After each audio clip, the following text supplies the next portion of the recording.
Imagine if your child left home in the early 1980s to walk to a friend's house and never came home.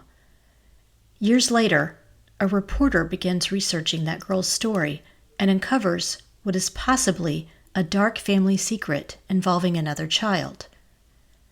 A mother takes a nap while waiting for a visit from her new boyfriend. But when she wakes up, her teen daughter is gone, leaving her shoes behind. And that mother learned some disturbing things about the man she was waiting for from the police. An artistic young woman receives a scholarship for a summer program and rides the bus into town to pick up school supplies and run an errand for her mother. She's never seen again after that day in 1970. Another teen has an older boyfriend and a history of leaving home for days at a time. But one afternoon, she leaves her home to go for a walk and vanishes, and the boyfriend has no idea where she's gone. There are a number of missing persons cases right here in the Carolinas, and some have received more media attention than others. These are the stories that tug at our heartstrings, make us pray it never happens to anyone in our families, and wonder if there is still any way to find closure for these missing persons and their loved ones. I'm Renee Roberson. Please join me for Missing in the Carolinas.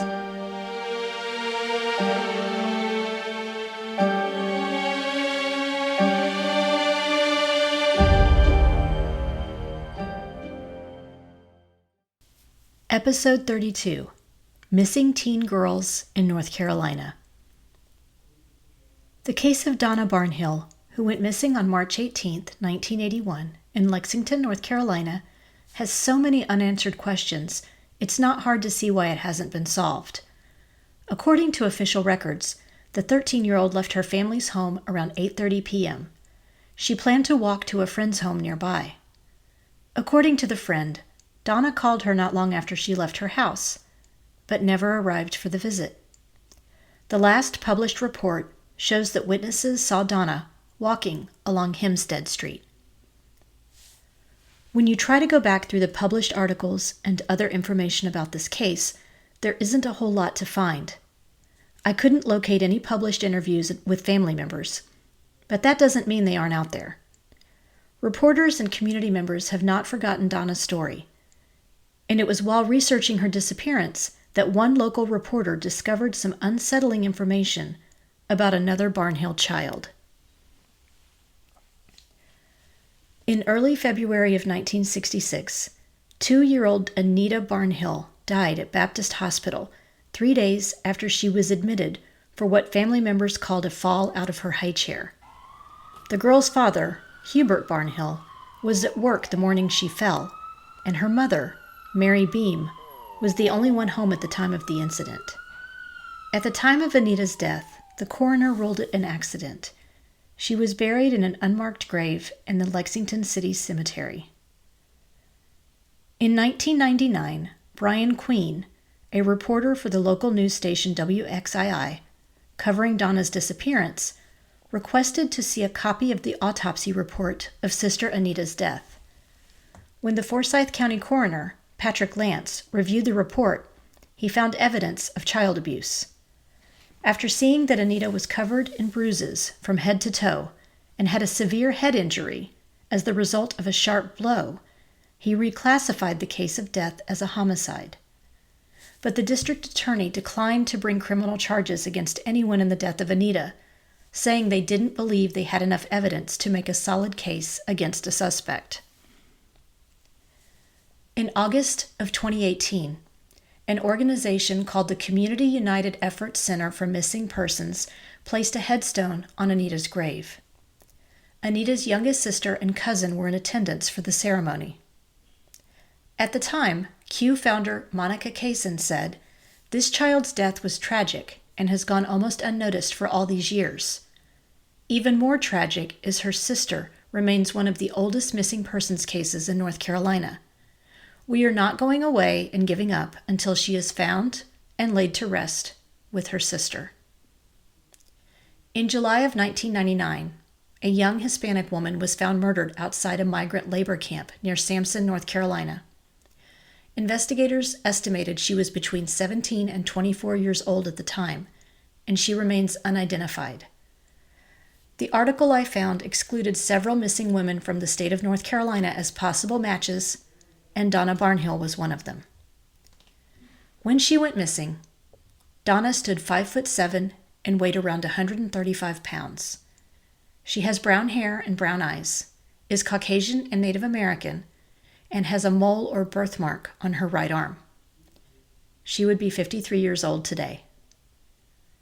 Anyone with information on this case is asked to call the Lexington Police Department at 336-243-3302. Next, I'd like to talk about 16-year-old Tameka Pridgen, who went missing from LaGrange, North Carolina on May 13, 2001. Tameka's case is one of those stories where you can read between the lines and figure out what must have happened to her, but because there is a complete lack of physical evidence, her case has gone cold. Tameka's mother, Cassandra Best, said she last saw her daughter in their home outside of Goldsboro around 10:30 p.m. Cassandra was waiting for a visit from her boyfriend when she dozed off. She woke up around midnight and discovered Tameka was missing. She noticed the shoes Tameka had been wearing were still in the house, as was her daughter's purse. When she called the police, they couldn't find any signs of forced entry into the home. They discovered Tameka had been on the phone with a friend that night and ended the call when she said someone was knocking on her front door. Cassandra was shocked to discover the boyfriend she was waiting for that night, a man named Eric Moore, had been convicted for a sex crime, kidnapping, assault, and theft. The police chief at the time shared this news with Cassandra, who then had a gut feeling Eric must have been responsible for taking Tameka against her will. In 2006, Eric Moore was convicted of a sex crime that occurred after Tameka's disappearance. He served a prison sentence and has since been released. Investigators have not said if he is a person of interest in Tameka's disappearance, but searches of LaGrange and the surrounding areas have never turned up any signs of the young girl. At the time of her disappearance, Tameka Pridgen stood 5 feet 7 inches tall and weighed 165 pounds. She is black with brown hair with blonde highlights and brown eyes. Anyone with information is asked to call the LaGrange Police Department at 252-527-5117. Next, I'd like to talk about a young woman named Sherri Lee Truesdale. Sherri's story is another one of those cases that doesn't have a lot of background information because she went missing such a long time ago, but family members have not given up on the idea of resolution. On June 13, 1970, 14-year-old Sherri left her home in Winston-Salem around 11:30 a.m. and took the bus to a local shopping mall to purchase school supplies. Sherri, who was described by those who knew her as a quiet, studious young woman, had won a scholarship to attend a summer fine arts program at Mount Tabor High School, which is why she needed to buy supplies. While she was out, she planned to go by Rayla's department store to make a payment on the charge account her mother had there. A clerk at Rayla's later reported seeing Sherri around 4:30 p.m. that day. She never arrived home. Because this was out of character for Sherri, her parents reported her missing the next day. According to the Charlie Project website, investigators launched a 6-week search of the Winston-Salem area, including nearby Happy Hill Park, which was just a few blocks away from Sherri's home. There was a heavy rainstorm the night Sherri went missing, and one of the theories was that Sherri had accidentally drowned in one of the creeks at the park while on her way home. But there was no evidence ever uncovered to support this theory. There were never any other reported sightings of Sherri after the clerk from the department store, and in May of 2013, Sherri's older sister Ernestine Chambers told the Charlotte Observer that they were still hoping they could find out what happened. In the article, she mentioned that their mother had looked at the bus stop near their home every day after Sherri disappeared, hoping she would get back off the bus and return home one day.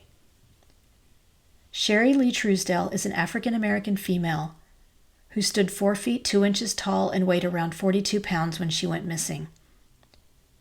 She has brown eyes and black hair. She has a mole above her upper lip and on the base of her neck. When she was last seen, she was wearing a blue shirt, blue bell-bottom pants, brown loafers, and pentagon-shaped aqua blue earrings. Anyone with information on this case should call the Winston-Salem Police Department at 336-773-7848. And now let's take a quick break for a word from our sponsor. I've always enjoyed writing fiction, but I didn't really get serious about it until I was in my 30s.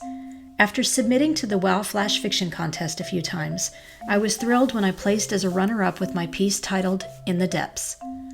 WOW still hosts quarterly writing contests every 3 months, and I highly recommend entering this contest. The entry fees are minimal, and you can also purchase a critique to get feedback on your story once the contest is finished. The mission of this contest is to inspire creativity, great writing, and provide well-rewarded recognition to contestants. The contest is open globally. Age is of no matter, and entries must be in English. And the best part is that the contest is open to all genres, from romance to science fiction to thriller suspense to literary fiction. The Fall 2021 Flash Fiction Contest with literary agent Aaron Clyburn with the Jennifer DiChiara Literary Agency closes November 30th. And now, let's get back to the show. 15-year-old Amy Gibson was living in Greensboro, North Carolina at the time of her disappearance on December 7th, 1990. Her case is similar to Sherri Truesdale's because it didn't seem like she was planning to leave permanently the last time her family saw her.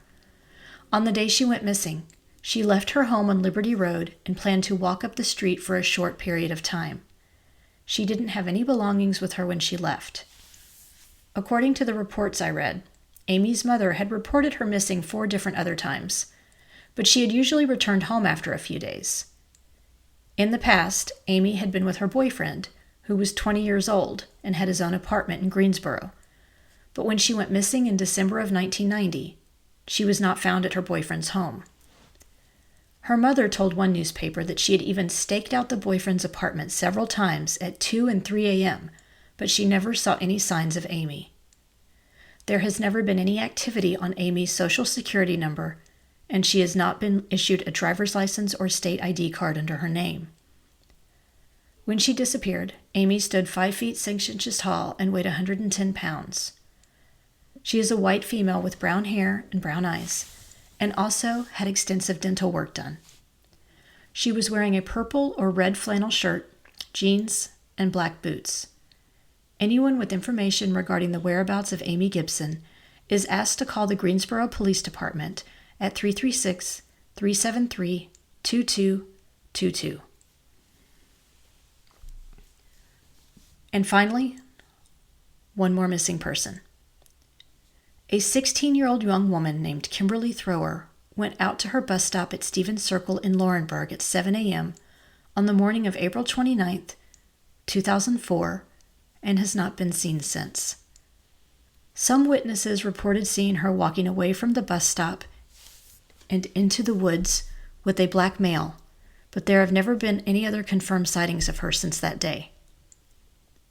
The local police initially classified the young woman's case as a runaway, but they are now considering foul play since she is still missing. She is described as Native American, although no specific tribal information is available, and she has brown hair, brown eyes, and her tongue and ears are pierced. Anyone with information about Kimberly Thrower should call the Scotland County Sheriff's Office at 910-276-3385. This brings us to the conclusion of this episode of Missing in the Carolinas. If you enjoyed this episode, please do me a favor and give it a 5-star rating wherever you listen to your podcasts. We're also now on Instagram, Facebook, and YouTube, so please like our pages and get started on a discussion of the missing people profiled on the show. Do you know of a missing persons case in North or South Carolina that you think should be covered? Email me at missinginthecarolinas@gmail.com with any details you can share. And don't forget to check out our sponsor, WOW Women on Writing, and the great programs and writing contests they have to support writers at www.wow-womenonwriting.com. Cover art for this podcast was designed by Macintosh Multimedia. All episodes are researched and written by me, Renee Roberson, with sound editing provided by Mia Roberson. Thank you so much for listening.